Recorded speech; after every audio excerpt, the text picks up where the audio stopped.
I'm so glad to welcome to our platform today Dr. Amy Killen. Dr. Killen is a leading expert in regenerative and hormone optimization medicine with a special focus on women's health and longevity, which we will be drilling down into today. A board-certified emergency physician turned longevity specialist, Dr. Killen now helps women navigate what she calls their queen phase, using evidence-based tools like stem cell therapy, hormone optimization, peptides, and personalized lifestyle medicine. She's the co-founder and chief medical officer of Human Health and the founder of the Human Optimization Project. Known for her age against the mainstream philosophy, Dr. Killen is redefining what's possible for women in midlife and beyond. As always, I invite you to drop your questions into the Q&A for Dr. Killen. I will pivot to them a little later in our conversation.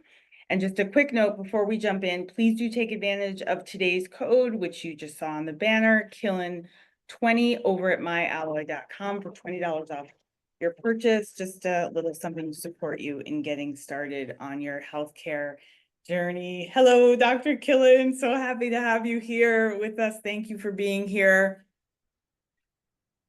There remains big misunderstandings about estrogen. If you had a megaphone and could shout one message to women about estrogen, what would it be? Estrogen is so much more than just about reproductive health.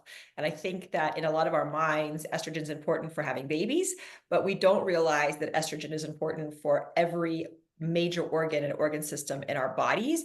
And so it is important throughout our lives, not just during our reproductive years. Thank you for that. What are we fundamentally still getting wrong about estrogen?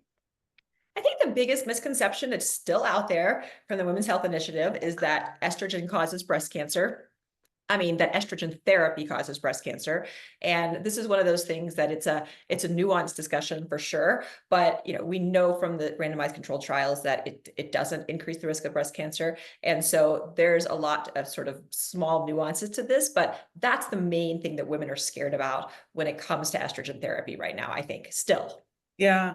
And Dr. Killen, when you speak with women and interact in platforms like this, out in the world, all the places you go, what do you want women to understand are sort of the hidden costs of that misunderstanding about estrogen therapy? The loss of estrogen at menopause, when estrogen kind of falls off a cliff at perimenopause and it essentially goes not to zero, but pretty close to zero, it results in so many chronic diseases that could potentially be either prevented or at least reduced if we were to give estrogen. And these are things like cardiovascular disease, which is the #1 killer of women. It kills 1 in 3 women still. And we can potentially prevent that with the help of estrogen and, of course, a healthy lifestyle and other things, as well as osteoporosis, sarcopenia, which is muscle loss, which is very important, and even dementia. So there's all these parts of chronic medical health that we could improve potentially with estrogen therapy if we started early and in the right way. So appreciated. Thank you. I follow you and I listen, I hang on your words. And I feel like there's the science you offer and give, and then there's this sort of wellness world. And they aren't always in opposition, but things can get murky in the margins there. Hormones, peptides, cold plunges, detoxes, it's a lot. Where does estrogen sort of fit into that landscape? Is it like a pillar? Is it part of something? What is Yeah. Yeah, I feel like, I'm a traditional doctor, allopathic doctor, but I've been in the integrative kind of functional medicine world for the last 12 years. So I feel like I'm always kind of standing on this like bridge kind of like between these two worlds, trying to figure out like, how do we bring the best of these two worlds together and leave the rest of it behind, right? So I think estrogen is firmly still in the conventional medicine world. In fact, it's a medication we have to prescribe. But interestingly enough, those of us who've been in the integrative medicine world have been using bioidentical hormones, estradiol, progesterone, for the last, 20 years. Like a lot of people never stopped in that world when the Women's Health Initiative came in. So in a lot of ways, the functional medicine space, integrative medicine space are actually way ahead and are doing a lot better job of giving these hormones than the traditional medicine doctors are, because the traditional doctors stopped it for a while, and then now are just now starting to be like, oh, maybe the bioidentical forms are safer. So Yeah. That's so interesting. You just reminded me actually about 4+ years ago when I stepped into this space and started looking for information and asking questions and talking about my own experience. I heard from 2 women also in the space who said, "Oh, I've been getting it from my holistic practitioner," or whatever that was. And I was so surprised to hear that in the moment. And then of course it took off, in Western medicine, like really pushed the needle forward as far as the public was concerned. So that's yeah. need to remember. You talked a moment ago about systems in the body that are impacted by estrogen. Can you take us through, I don't know, your top 3, whatever you sort of comes to mind for you about that? So my top, like maybe 5 are blood vessels, brain, bones, muscles, pelvic floor. So 3 Bs, muscles, pelvic floor. Certainly we have tons and tons of data, probably the most data and the most agreement about estrogen's benefits on bones. I think even like the most stalwart, person out there who doesn't believe in estrogen therapy still agrees that estrogen reduces the risk of osteoporosis by about 30 to 40% and osteoporotic fractures by about 40% in women if started early. So I think there's no disagreement about that. The rest of it, people disagree a little bit about. Right. There's disagreement about, cardiovascular benefits because people are interpreting the data sort of in aggregate versus looking at early start estrogen in the right population of women. There's disagreements about dementia for the same reason. They're looking at the total aggregate, not the specific, are we giving it the right time to the right kind of women? Mhm. So there's some disagreements about those things, but bones, nobody disagrees about. So where do you land on it? If a woman comes to you and she's, perimenopausal, she's in her mid to late 40s, she's looking to optimize her hormones, where do you fall on this conversation as far as is concerning her heart and her brain in particular? Yeah, I mean, I think estrogen is really important. I think it does need to be balanced with progesterone for sure. I mean, estrogen on its own is going to be detrimental, but you want to balance it with progesterone. But I think, perimenopause, we're generally thinking about starting progesterone first because that's usually what goes down first before estrogen does. And then sort of later perimenopause, oftentimes I'll add estrogen depending on symptoms and depending on other testing that I might do to see, is she starting to have an increase in inflammation, increase in blood pressure, increase in blood sugar, plus symptoms. These are all symptoms of low estrogen states. What's difficult about perimenopause is that estrogen, if you do a blood test, for instance, estrogen is kind of going up and down a little bit erratically. So depending on when you catch it, you don't really know, am I overall low or am I overall high or medium? And so you have to look at a little bit from like the what's happening overall standpoint on a weekly basis or monthly basis versus what's happening just in this one moment when the blood test is taken. Right. Okay, great. Thank you.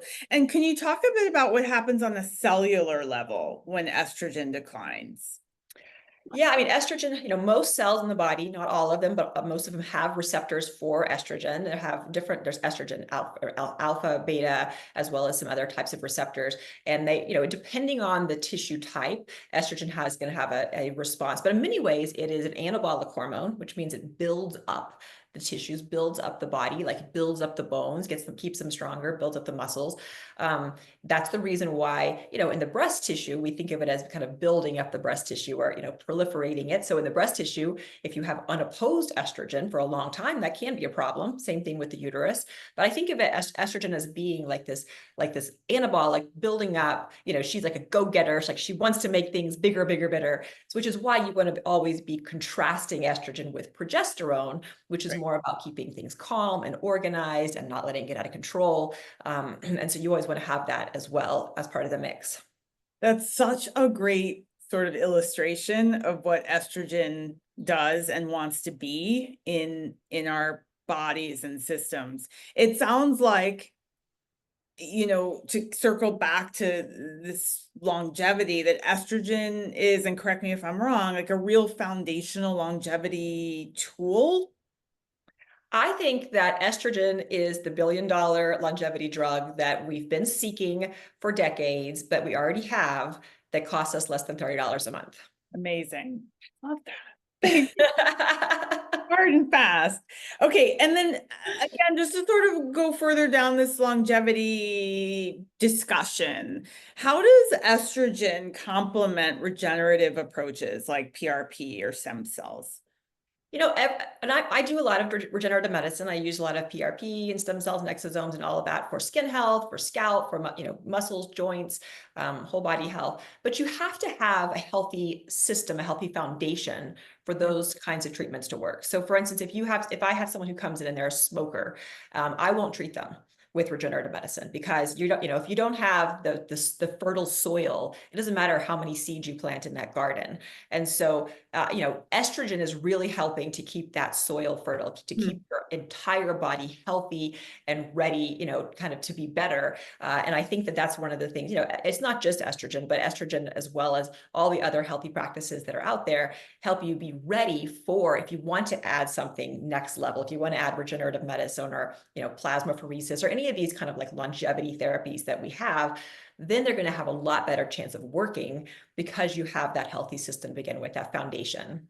That's super helpful. And right away, I think about a very frequently asked question about how long a woman can stay on her hormonal treatment. Can you speak to that? Yeah, I mean, I think you can stay on it as long as you want to continue to have the benefits from it. Certainly, if you have side effects, if you have reasons to get off of it, then you should.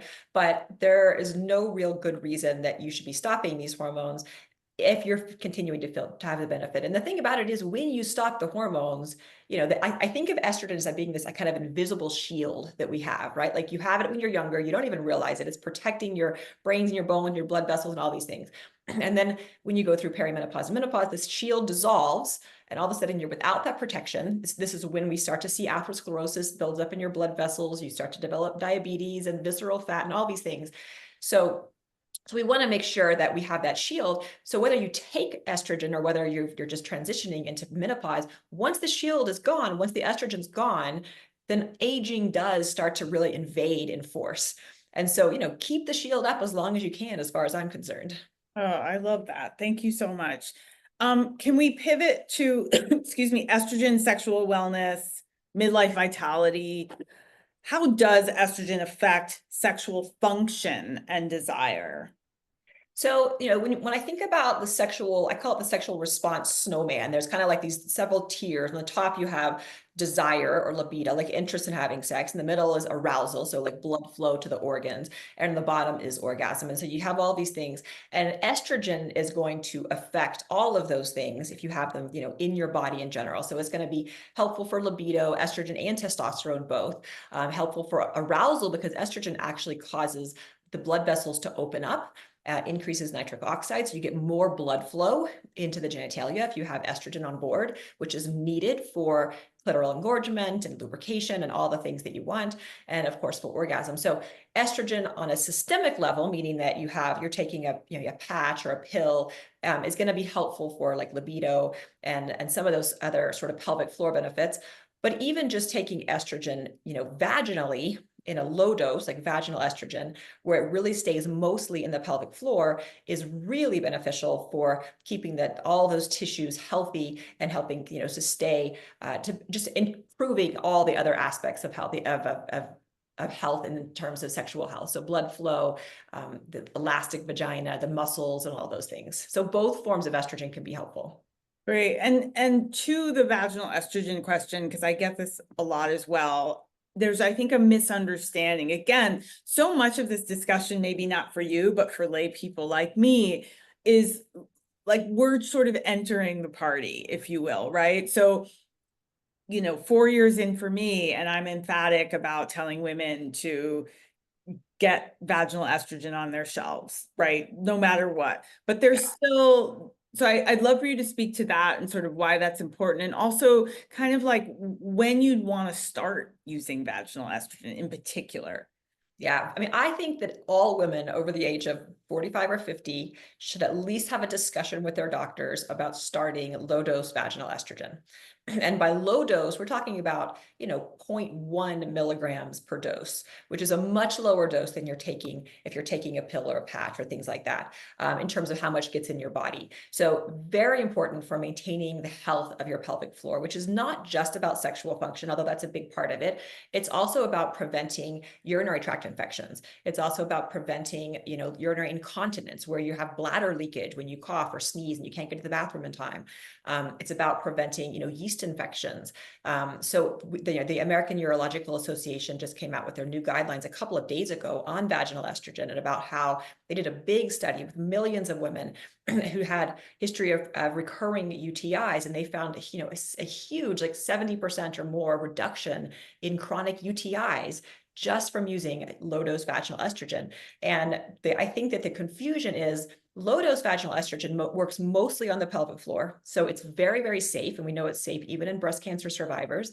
A little bit does get into the bloodstream, but it doesn't clinically affect, the rest of the body. It doesn't cause any other problems or issues with the rest of the body. It's really mostly focused on the pelvic floor, the vagina, the pelvic floor. Okay, thank you. I'm going to turn to some questions that came in now. First one, is migraine with aura and estrogen safe? So migraine with aura, the short answer is yes. You can generally still take estrogen. It should be the transdermal form if you have migraine with aura, because you are at a little bit of an increased risk of stroke. And anytime there's an increased risk of blood clots or stroke or heart attacks or any of those things, then we want to choose the transdermal form of estrogen, which of course is a patch, a pill, a cream, a gel, something like that. Not a pill, a patch, a cream, a gel. The other thing that with migraines is sometimes people are estrogen sensitive, meaning that the estrogen, if it's not very stable, then they can start having more symptoms. So you do have to work a little bit on getting the best form to keep your estrogen levels really stable, not having a lot of peaks and troughs when you have anything that's any kind of an estrogen sensitive disorder. Maybe autoimmune disorders also can do this. But yes, you can still do it as a transdermal. Great, thank you. That's so interesting. Are the preventative benefits you mentioned, cardiovascular, dementia, et cetera, only seen if we stay on HRT for the rest of our lives? Or can we still see benefits for taking it 5 to 7 years until confirmed that we are post-menopause? Great question.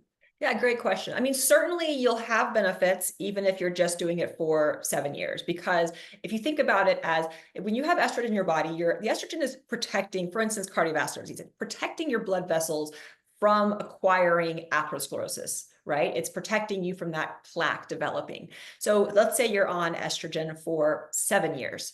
So that's 7 years that you've pushed out the beginning of acquiring plaque in your blood vessels. Now, when you stop the estrogen, is the plaque going to start? Yes.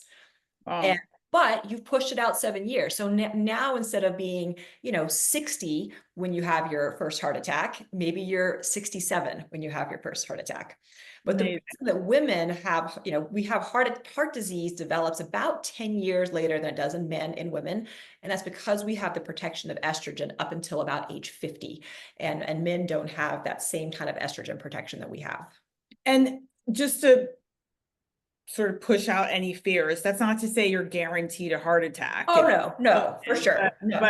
But sort of pushing it out and having your year 1 development of plaque start at 67 and not 57 is a big deal. Absolutely. And of course, there are other things you can do besides just take estrogen, and you should be doing, watching your lipids, your blood sugar, your blood pressure, how you're living your sedentary lifestyle, all of it, everything goes into play in terms of reducing cardiovascular disease. So it's not just estrogen, that's just one piece of the puzzle. Awesome. Thank you.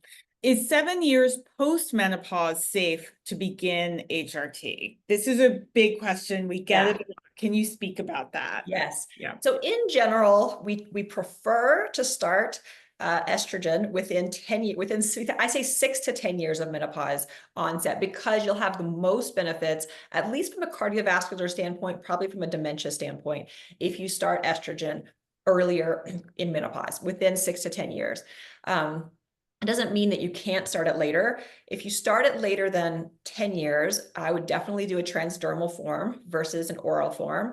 Again, there may be just a little bit increased risk of problems. If you've already developed plaque in your blood vessels, you don't want to then take oral estrogen. But it is still an option, even if you're more than 10 years out from menopause onset. You have to kind of, I'll get people messaging me saying, well, what if my mom is, she's 85 years old, can she start estrogen? And I would say, I mean, possibly, but you got to think about the things that go with that too, right? I mean, certainly vaginal estrogen, yes, you can start that at any time, and I recommend it even for older women. The other types of estrogen, systemic estrogen, if you're taking it, you're going to have, side effects like vaginal bleeding and things like that are very common, not a problem, very normal. But, do you want to be 85 years old and dealing with vaginal bleeding? So I think that there's things to think about in that regard. But yeah, you can start it later, just as long as it's the right form. Perfect. Thank you. Next question, hysterectomy and BSO at age 23, on Premarin until late 40s, then doctor won't prescribe anymore. Now I'm 68, have osteopenia. Help me figure out what estrogen can do for me. So estrogen for bones is helpful even when started late. So it's different than cardiovascular disease prevention and dementia prevention, where we really do have to start it early. With bones, we see women even in their 70s who start like a transdermal estrogen, and you can see bone benefits within 6 months to a year. So for bone health purposes, estrogen is great, even if it started late. So no reason you couldn't do it. Obviously, talk to your doctor. Okay, thank you. Next question. I had a full hysterectomy and took estrogen for 4 years. Then I had ADP cells removed with a lumpectomy, but they were not active cancer. My genetic test showed 45% risk, but I don't have the BRCA gene. I got off hormones 1 year ago after my lumpectomy. I am leaning towards getting back on hormones because the risk of cancer doesn't outweigh all of the other things already going wrong because I don't have estrogen, plus the future issues that will come from not having hormones.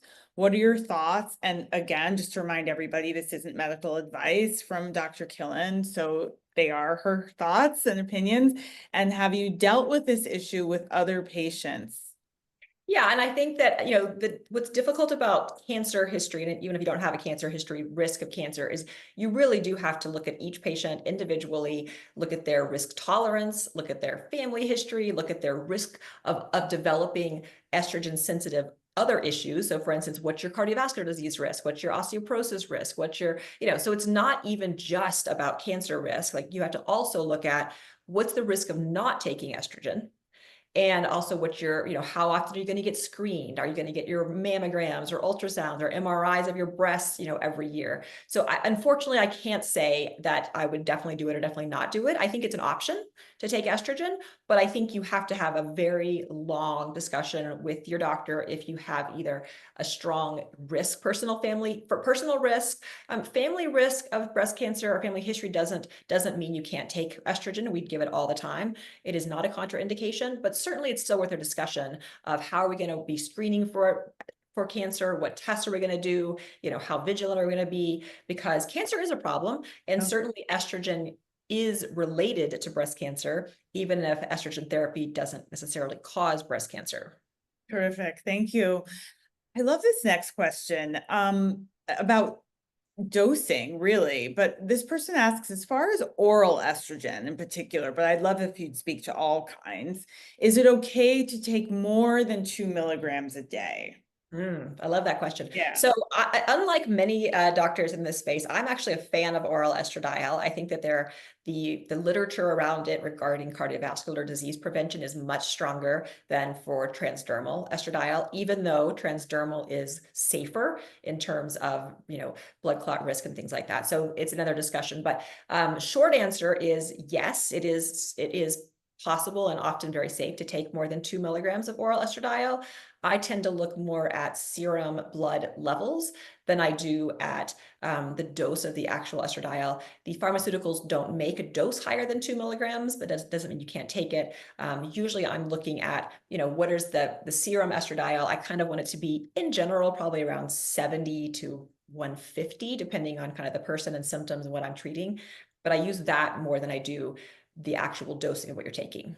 And forgive me, but I'm a fan of oral as well. That is what I take, and that's okay for me. And between me and my alloy prescribing physician, that's what we're comfortable with for me. But I'm ignorant on the serum conversation. Can you speak to Oh, what? that's your blood. That's just your blood estrogen level. So it's Okay. serum estrogen. Sorry, serum and blood are the same thing. Okay, great. Thank you. Do you need, oh, here we are. Do you need vaginal estrogen if you are using an estrogen patch? It depends. It depends on if you're having symptoms of GSM symptoms of the genitourinary symptoms of menopause. So some women that whatever they're taking a patch or a pill that provides enough estrogen system wide that they don't need anymore. Some women do need additional low dose vaginal estrogen, and the literature actually shows that the low dose vaginal estrogen is more protective than systemic estrogen when we're looking just at the pelvic floor. So certainly you can do both, but not everyone needs it. Okay, thank you. You answered, I hope, a couple of questions came in about starting estrogen after 60. This person, it says, I'm 60 taking vaginal estrogen. Can I start the pills? You spoke to that, I think, but if you want to say anything more. And also piggybacking off of that, which estrogen products are safe for someone already in menopause to begin? So if you don't mind just circling. Yeah, so kind of a rough guess is if you're within like 6 years of menopause onset and don't have cardiovascular disease or that you know of, then an oral estradiol is often a good option. Your doctor may or may not prescribe it. If they do, that can be a great option. If you're low risk for blood clot and you're within 6 or so years of menopause onset, and you don't have heart disease. If you have a risk for blood clot, a higher risk, like you're a smoker, or you have a blood clots in your family, or you have some kind of clotting disorder, or you've had clots before, or you have known cardiovascular disease, so you already have plaque in your blood vessels, or you're more than 6 to 10 years from menopause onset when starting, then I would default to using a transdermal estradiol in most cases. Dr. Killen, we're not here at Alloy fans of pellets, but we're getting a few questions about pellets that I would not want to ignore. Can you give us your thoughts? Sure. I don't tend to use pellets. I mean, I'm not using a lot of pellets at all, but I did use pellets for years in women, but I only really use them for testosterone. I think that there are some great cases for using testosterone pellets in women, and I had some women who just absolutely love them over every other form of testosterone. I don't like them for estrogen because, with estrogen, if you have vaginal bleeding, for instance, if you have a side effect that is especially if it's a heavy vaginal bleeding, like you can't take pellets out, you can't remove them very easily. So I like the ability to be able to stop the estrogen if needed or reduce the dose if needed. So I don't use it for estrogen. Okay, thank you. This question comes up a lot too. I'd love to hear your thoughts on it. Sort of progesterone sensitivity or people who have trouble tolerating it. How do you deal with that? So there are a couple of different forms of progesterone sensitivity. There's one which is what I call just sensitivity, like you're actually overly sensitive. So instead of, oral progesterone, it goes through your liver. And when that happens, it gets metabolized into something called allopregnanolone, which goes to your brain, activates your GABA receptor. And so it can make you feel kind of calm. It can help you sleep. It can make you feel less anxious. And so, 90% of women love that. It helps them sleep. They take it before bed. It's awesome. 10 to 20% of women, well, it'll make them too sleepy. It'll make them too depressed or too kind of drugged feeling. So that's kind of overly sensitive.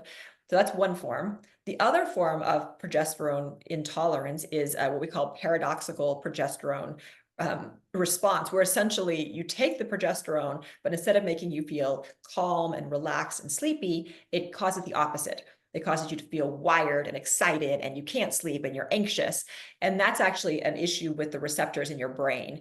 But either way, if you don't take it orally, if you take it either vaginally or as a sublingual troche, like under your tongue, or some other form of progesterone, then you don't tend to have as many of those symptoms. Okay, thank you.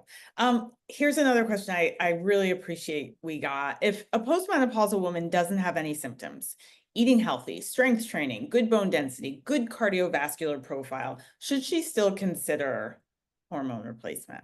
I think she should still consider it. Now, certainly it's not, not everyone has to take it to be kept to be healthy. I do think that it is, it offers a lot of benefits. And even if you don't have symptoms, I think a discussion with your doctor about those Yeah. benefits is worth it.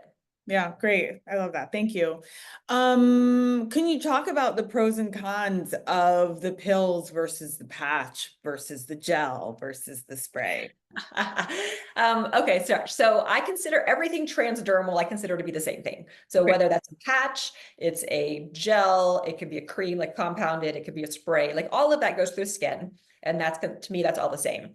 The benefits of that are it's very safe. It's the safest form in terms of, we know it doesn't increase your risk of blood clots. It's safe, if you've had blood clots or migraines with aura or any of those kind of things. Works well. The downside to it is that very different absorption depending on skin type. So doses can really vary widely, and very different doses depending on what form it is. So like a patch could be it could be 100 microgram per day patch, microgram per day, which is very small, 0.1, essentially milligram, versus a cream that you're also applying to the skin might be giving 1 milligram. So it's a very different doses depending on how you're giving it through the skin, and then also what your skin type is. The best, so the other form that's very common is the oral estradiol. Again, I only use bioidentical estradiol. I'm not using Premarin, I'm not using conjugated equine estrogen. But oral estradiol, it's easy. It's a pill. You take it once a day, and very well studied. In fact, much more studied in general than the transdermal forms of estradiol.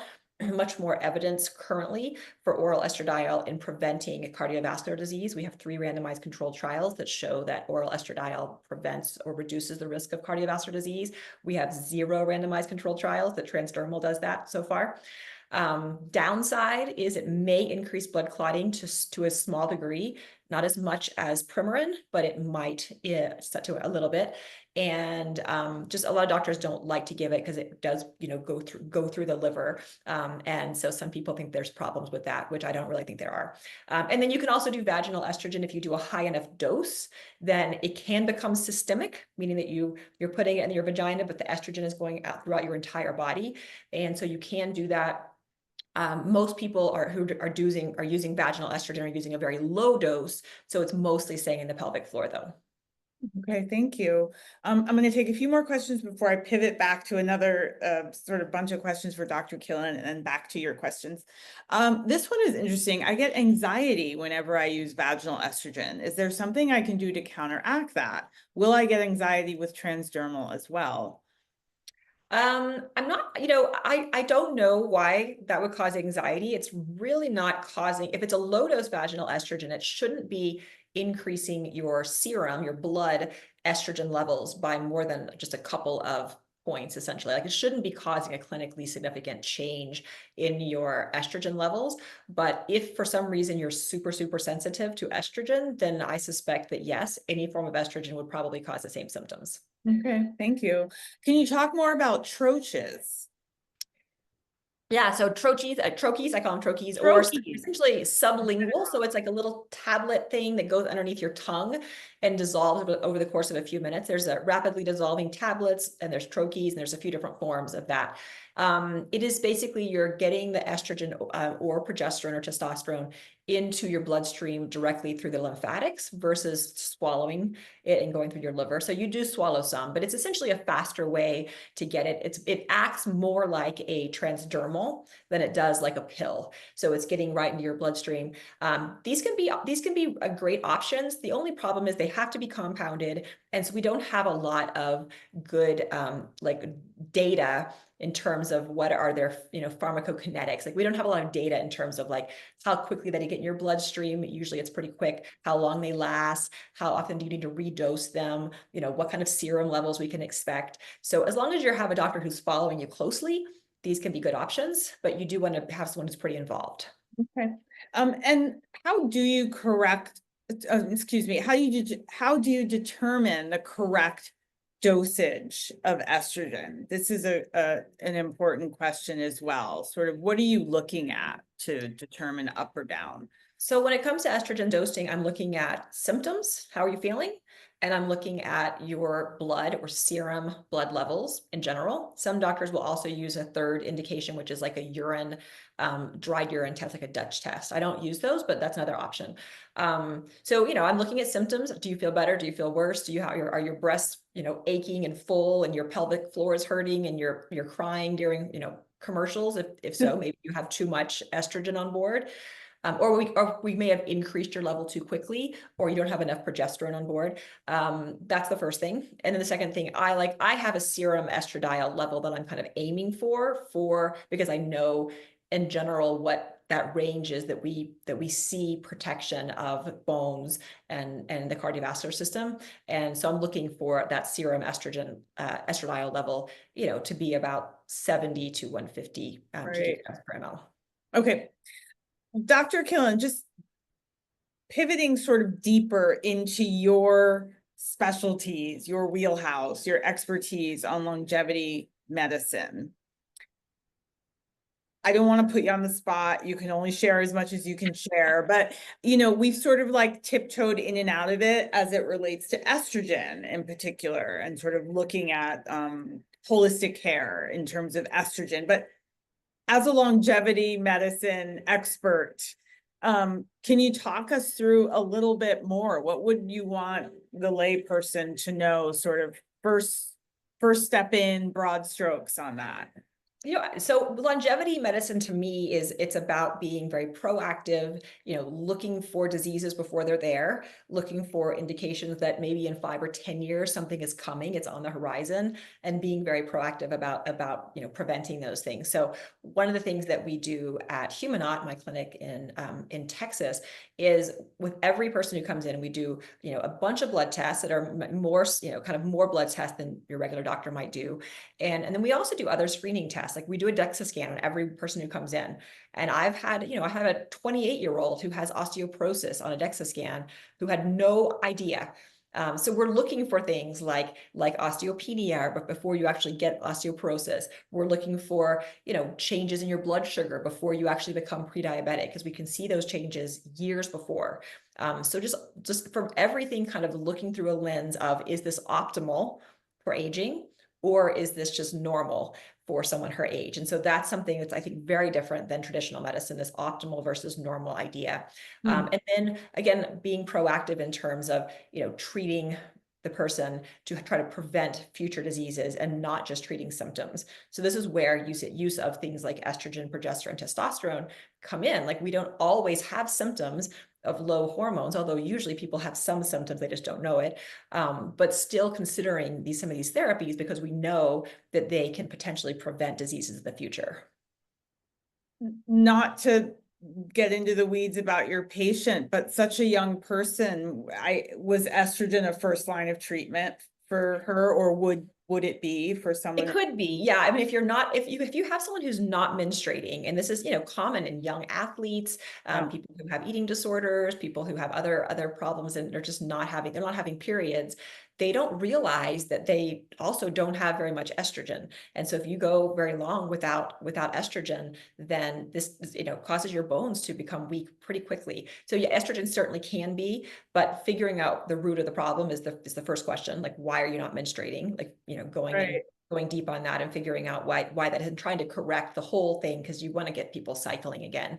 But yeah, absolutely, low estrogen definitely contributed to that. And then for somebody who's sort of late into perimenopause, what are you looking for with that individual? So maybe they're 50, they aren't in menopause yet, they had their last period 8 months ago, they're not there yet. Yeah. What are you looking for that person? That person, to me, they're basically menopausal. I mean, if you're 8 months without a period, you're pretty close. I mean, we used to wait to give estrogen until you were fully in menopause. Like your FSH is over 40 or 50, you haven't had a period for 12 months. We know you don't have any estrogen left in your body, or very little.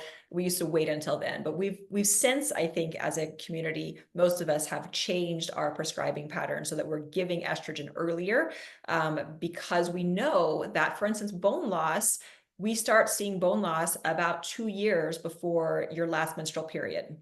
So you're seeing bone loss well before you stopped having periods. And so we know that's because of low estrogen. So getting a little estrogen on board, and maybe you're starting, you start at kind of a lower dose during perimenopause, and maybe you're titrating that dose up as the person gets closer to menopause, and then eventually becomes, stays on kind of a static dose. So being able to kind of work with the patients to increase doses slowly during perimenopause, I think makes sense for estrogen. Terrific. Thank you. Okay, back to some questions that have come in here. Somebody asks about being prescribed estrone, and is it safe, or should she request estradiol instead? She's in Estrone is Canada. not inherently bad. It's thought of as, people think of it as being kind of a bad estrogen because it's associated with inflammation, but it's not necessarily bad. But I'm not sure why you get prescribed estrone. Estrone does get made in your body when you take oral estradiol, and it's one of the things that gets made. It's a weak estrogen. It's about 10 times weaker than estradiol. I have never prescribed estrone. I'm not sure why you would get that. Okay, thank you. A few questions about testosterone, which we do not prescribe as it's not approved for us to, but testosterone questions are getting louder and more frequent. And again, you are comfortable in that conversation. So would love to hear sort of your take on it. Many women, I think, are feeling an urgency because of particularly social media about testosterone, where my understanding is that estrogen really is kind of like the first one in the door, and it's okay that it be so as far as treatment. So I don't know, you talk to us. So I love testosterone. I will say that not every person, not every woman needs testosterone, because unlike progesterone and estrogen, where your ovaries stop making it after menopause and your body really is not making a lot of it, your adrenal glands continue to make testosterone. So that level starts to go down at about age 25, but it just slowly goes down every year. It's very similar to how men's testosterone goes down. But if you have lowish testosterone and you have symptoms, low libido, lack of motivation, difficulty with forming muscle, gaining fat mass around your belly, these kinds of things, then certainly adding testosterone can be helpful. We know from multiple studies and the global position statement on this, that especially if you have hypoactive sexual desire disorder, if you have low libido, difficulty with arousal, kind of sexual problems, even if you have a normal serum testosterone level, adding a low dose of testosterone via patch or cream is helpful in those people. So that's the number one indication for testosterone, is that hypoactive sexual desire disorder. But we know from many studies at this point in people in this field that higher doses of testosterone can also help with other symptoms like the motivation and even menopause symptoms like hot flashes and night sweats and things like that in women who can't take estrogen for some reason. Okay, thank you. Questions about sort of dosage for a patch when the primary use is about bone health. Is there a way to, like, how do you start? Where do you start with it? Well, patches are usually 100 micrograms or 50 micrograms, or there's a very low dose patch that's like 25 micrograms. But, in general, 50 to 100 are the most common doses for patches. And remember, micrograms, so 100 micrograms is 0.1 milligrams, right? So that it's a factor change there. But for bone protection, it depends on what you want to do. If you just want to prevent bone loss, then something like even a 25 microgram patch is going to help. But if you want to build bone, then you're going to need something stronger. You're going to need your serum estradiol levels to be over about, depending on the person, 65 or more. So more like the 100 microgram patch is probably going to be better for that. Okay. In perimenopause, would hormone replacement be a reasonable option in place of birth control pills? This is also, I think, like one of these questions why it's so important to speak to somebody who really understands menopause care because Yeah. there is this overlap, right? Of perimenopause, menopause, or not Yeah. menopause, but you know what I'm getting at. Sorry. Yes. Answer the question, not me. So reasonable, well, are you wanting, the question is, as Kelly Casperson says, are you wanting protection from sperm Right. or are you not? Like, do you actually need birth control? And if you do, then hormone optimization therapy, as I call it, HOT, is not going to be a good option. It's not going to protect you from sperm. The doses of the hormones are not high enough to prevent your own body from making hormones, and thus you can still get pregnant. If your goal is instead to treat symptoms of perimenopause, and your options are birth control versus hormone optimization therapy, then most symptoms are going to do better with hormone optimization therapy.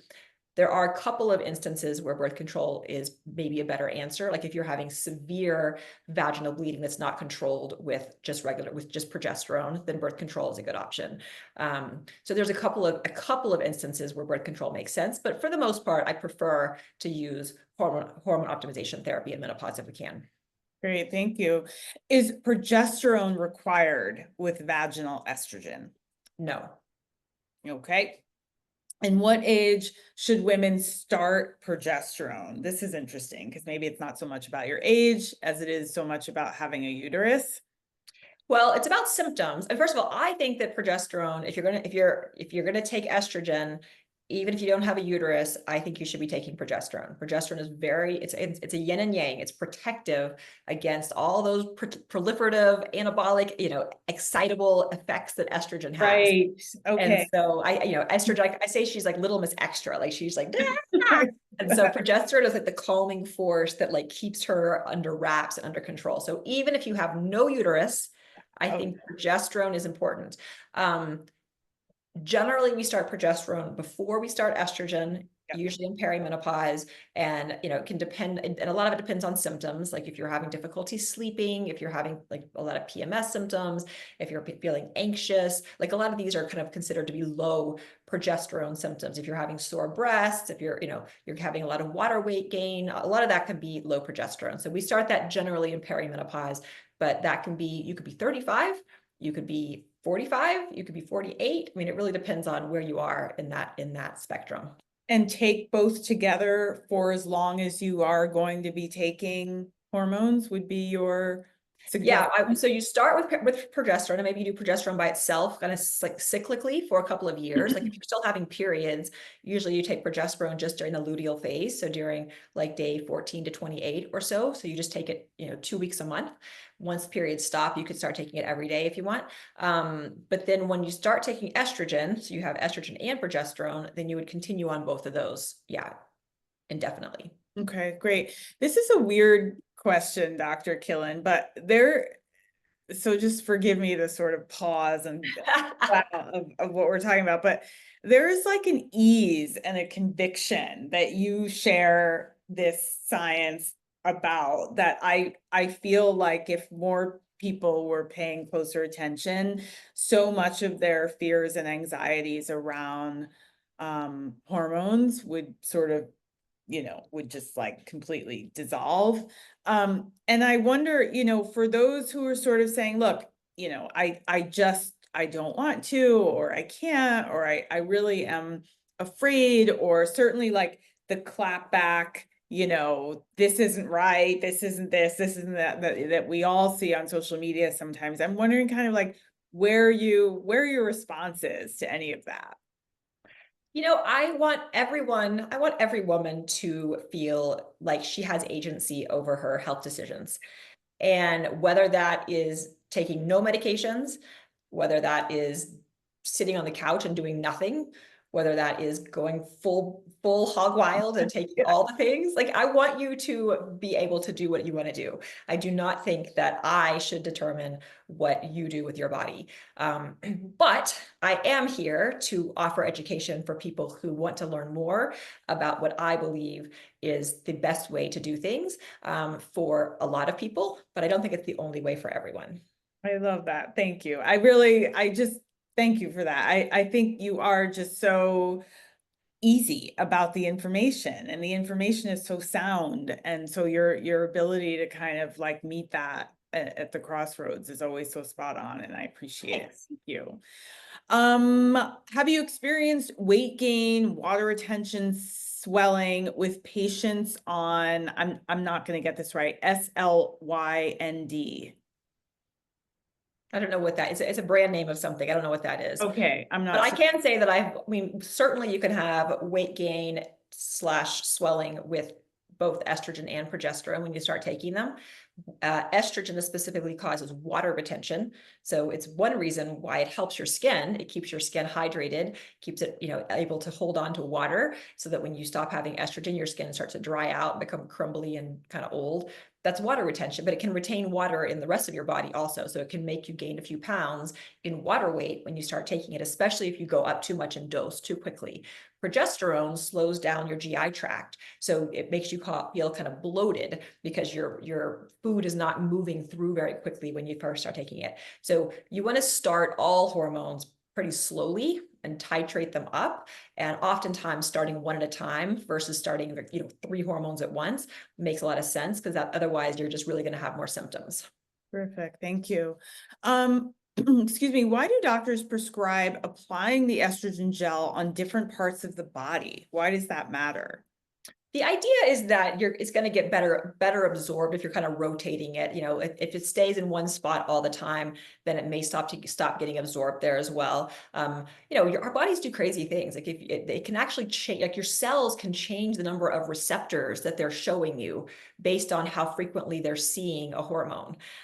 So essentially, you're just kind of like you're just like keeping your body guessing. You put it on this arm one day, and this arm one day, your face one day. You're just moving it around. I love that. It's kind of like a workout too, right? Like you want to switch things Yeah, up. exactly. It's like keep your Yeah, body guessing. I love that. Okay. Will a monthly period return with the use of estrogen? Oh, great question. So well, first of all, you're never going to have like a real period, like real periods that you used to have. It is possible that you could have, when you first start taking estrogen, if you've been without it for a while, for instance, it's very common to have vaginal bleeding in those first 6 months, even kind of like spotting, like it shouldn't be all that heavy, can kind of come out of nowhere. But because your uterus has not seen estrogen for a long time, and it's like kind of like waking up, it's like, oh, we're having what's happening here? It should not go on for a long time, more than 6 months, and it should not be very heavy or painful. After that, if you're taking daily estrogen and daily progesterone, like every day, then you shouldn't really have spotting or bleeding.